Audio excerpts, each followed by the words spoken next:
There are many ways to ask for the revelation of the gods in ancient Egypt, of which three main ways are mentioned. The first of these ways is the direct way, and that happens when the god talks to himself, embodies in his statue, or his sacred boat, or his sacred animal. This is the oldest and most common way. The second way is to bring the revelation and question it, happened in the form of divine rituals, which usually happened in the favor of a person. The rituals that were attached to the divine revelation were known since the 19th dynasty. For these rituals were answers from the god about a certain request or subject or dilemma introduced to him. The essential difference between that way and the direct revelation is just in its being written and is introduced as being a revelation of God without showing the request of the revelation and waiting for his answer. The priests are the ones responsible for declaring and introducing these rituals to the people for being a divine revelation. The third way happens through dreams, and that's through the meeting of the sleeper with the world of gods in the dreams. Thus the dreams played an important role as means of the connection of the sleeper with the world of gods and expressing what's going in the minds of the gods. By that, dreams became means through which the answer is received. The connection between dreams and revelation has appeared in what's known as the incubation in the temple.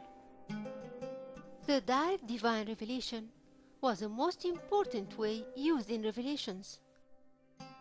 It happened by the meeting of the revelation seeker with a god, directly asking him a question verbally or writing down his deed.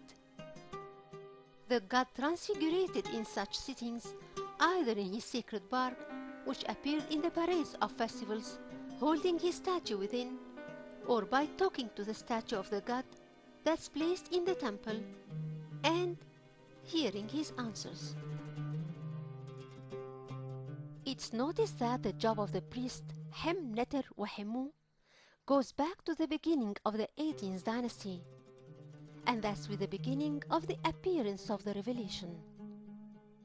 The king played the role of the medium of the revelation in the important matters that are concerned with the legitimacy of the throne or the important political grand matters.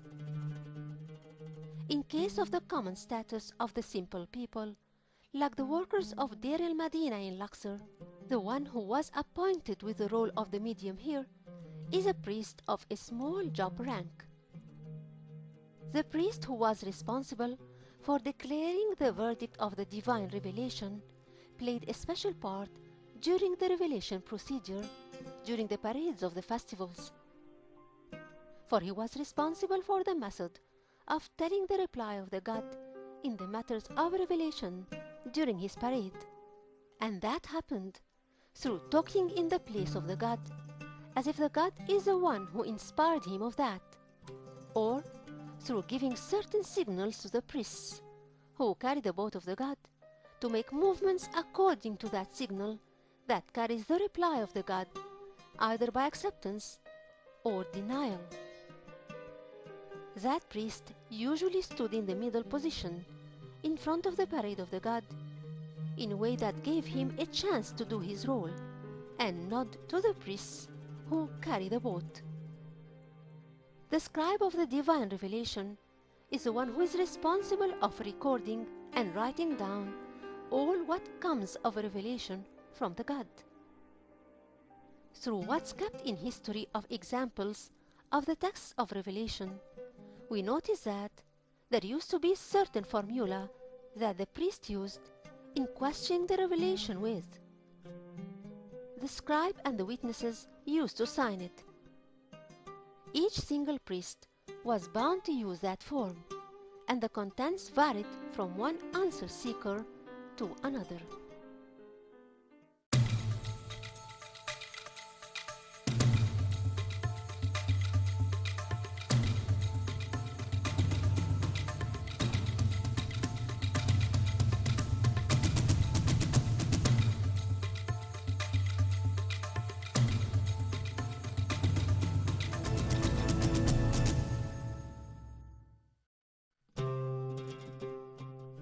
ancient Egypt, revelations played a great role in the social life of the people.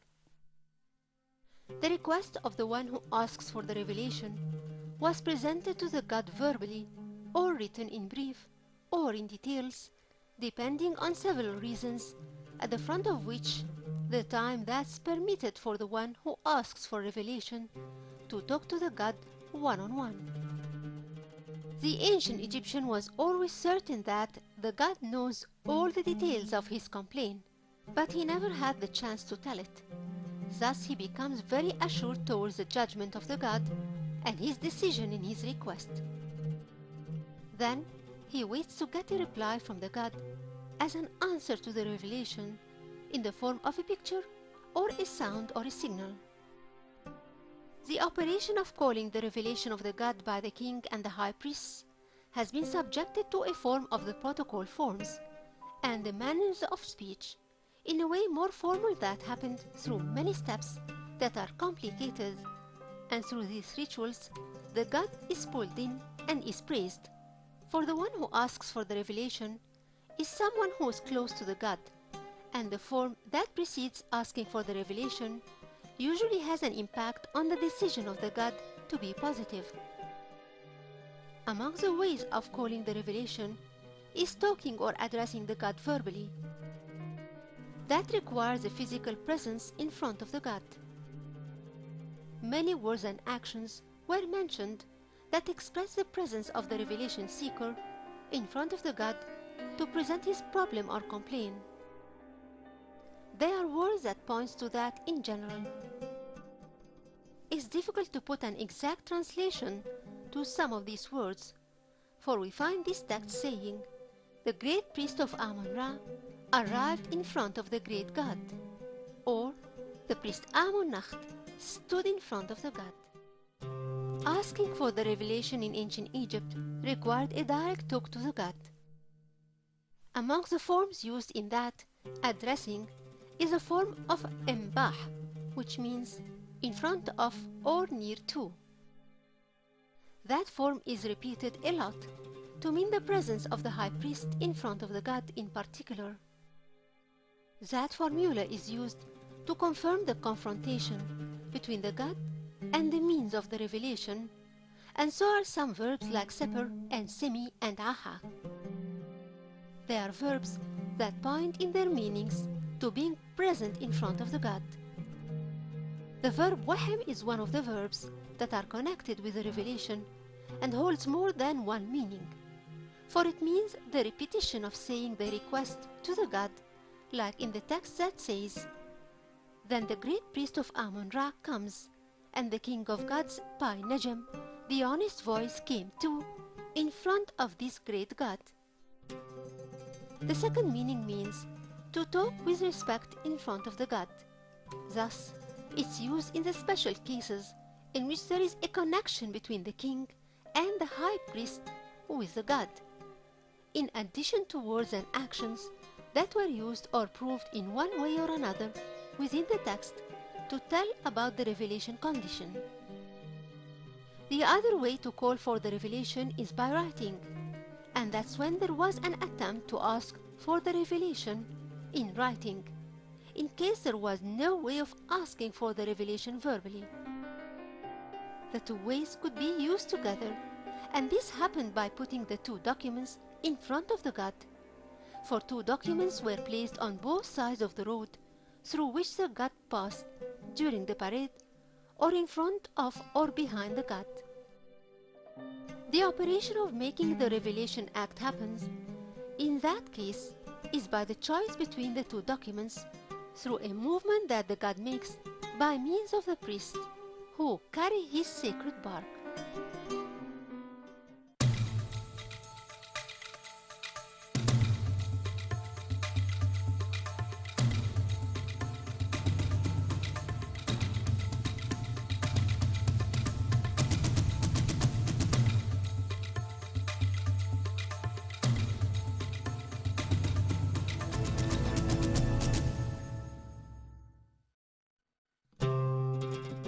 Asking for the revelation of gods in ancient Egypt was very common, not only among kings and queens, but also among the common people. The birth chapel in Luxor Temple is an evidence to the need of the approval of the god on the throne of Amun-Hotep III, who had built Luxor Temple specially to include the birth chapel in it. On the walls of the chapel, we see a marriage scene between the mother of Amun-Hotep and god Amun himself. In that marriage, Amun-Hotep was conceived as a child of the god, and thus he was able to rule Egypt being a son of a god, since his mother was not a royal queen. The revelation of Imhotep, the engineer of King Zoser, and Amun-Hotep bin Habo became specially famous and widespread in the place of their worship and cult all around the country, like in Memphis and Thebes and Deir el-Medina and Habo city and other cities where special chapels and statues were consecrated to them, and offerings and prayers and promises were dedicated to them, especially during the Greek-Roman period. Hundreds of promised pallets and revelation requests were found. They were offered by the visitors to the places of their sanctification to ask for healing and to ask for pregnancies and others. This points to their great role in the popular religions in ancient Egypt. The revelation of Imhotep was requested in asking for healing and magic, and that was achieved through dreams. He carried the title of the healing god. His revelation was given through his priests in the Serapeum of Saqqara and in the temple of Amun-Ra and Ptah in Karnak, and in a special chapel dedicated to him in the temple of Hatshepsut, where his fame became widespread about his ability in curing the diseases.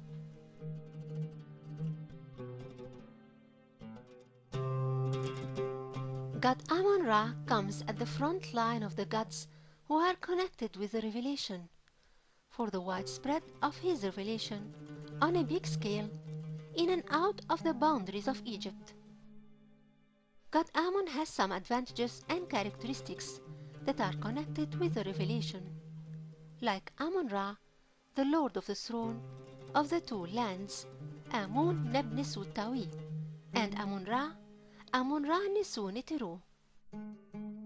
Usually, the revelation of Amun was consulted during the trip of his boat between Karnak and Luxor temples, and in the other festivals and religious celebrations in which the god participated.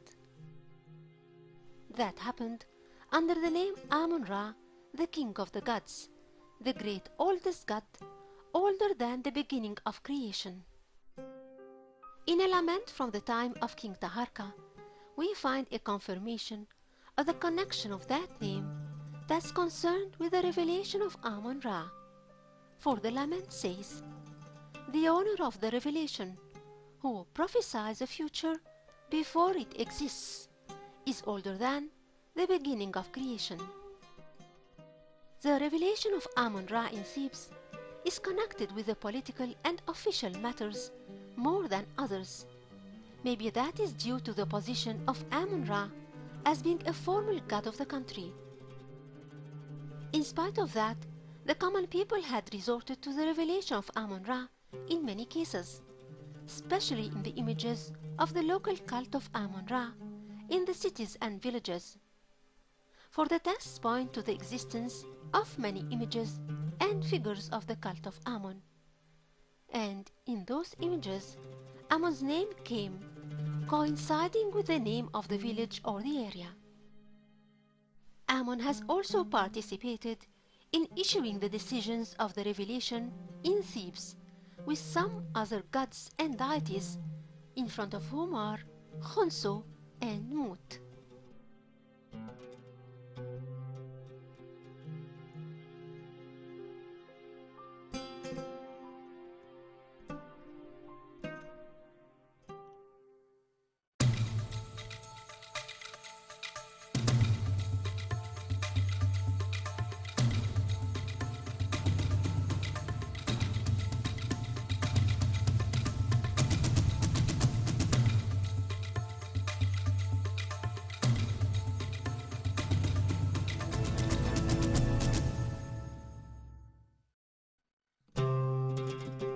The revelation of God Thoth left many evidences of its existence in the Ptolemaic period, many of which came on pieces of ostraca from the archive of the one called Hur, the priest of Isis, and the scribe, and the private secretary of the cult of the sacred bird of Thoth in Memphis, that was found in Saqqara. The great goddess Isis, the mother of the god, was connected with the revelation and the prophecy in Kaft and Abydos and Saqqara and Philae Island, and that was based on the position that her cult had in these places. The revelation of god Serapis became so famous during the Ptolemaic period, and his revelation was known in Alexandria by the name Serapium Canub, and also El-Arab al-Madfuna in Abydos, and that's usually due to the connection between him and Osiris, and that's when Serapis is considered the image with which the cult of Osiris spread during the Ptolemaic period, and his revelation was required in healing. The revelation was connected with many gods and other deities like Hathor and god Anuris and Inheret, where there was a pointing to his revelation in a papyrus from the Ramesside period, and also with each of god Set, Sobek, and the octonary of El-Ashmunin, and the goddess that were pictured in the form of rams, like Khnum and Hur-Sha'ef and Ba-Nebjedet and god Bes from the Ptolemaic period. The revelation was also asked from the sacred animal of the god, as being a living incarnation of the image of the god himself. Some of the kings were famous of being connected with the revelation, including Amasis I, Amunhotep I, Ahmose Nefertari, and Ramesses II. Among the non-royal figures are Imhotep, the engineer of King Djeser, and Amunhotep bin Habo, from the time of King Amunhotep III. The revelation of Amun-Ra was not confined to Thebes, but stretched to a number of cities and other areas in addition to Thebes, like Siwa and Nebata, and spread out of the boundaries of Egypt itself. So we find in the text of choosing the Ethiopian king Abilta that he resorted to the revelation of god Amun. Amun-Ra, the lord of the thrones of the two lands, the one who resides above the pure mountain. The revelation of Amun was exceptionally famous in Siwa, and he was known since the 26th dynasty, maybe in accordance with the construction of his temple there. The revelation of Amun has reached a worldwide reputation and famosity even before Alexander the Great entered Egypt, and his visit to the revelation of Amun-Zios there. God Khonsu was known of his revelation in Thebes with Amun-Ra and Mut. His appearance came in the texts of the divine revelation under the name of Khonsu in Thebes, Nefer-Hotep. Goddess Mut was also famous in Thebes as a goddess of revelation with Amun-Ra, and appeared also through the divine rituals from the time of the two dynasties, the 21st and the 22nd. Usually, she issued decisions of revelation that were connected with protection and healing, in addition to her appearance with Amun-Ra in the revelation. God Ptah's revelation was known in Memphis since the New Kingdom era, and continued even during the Greek-Roman period, and for his role as a creator god and his great influence in being a god of a revelation and a prophecy. God Thoth's revelation was known in Memphis and Saqqara and Nubia and the castle of El Aguz or Qasr El Aguz.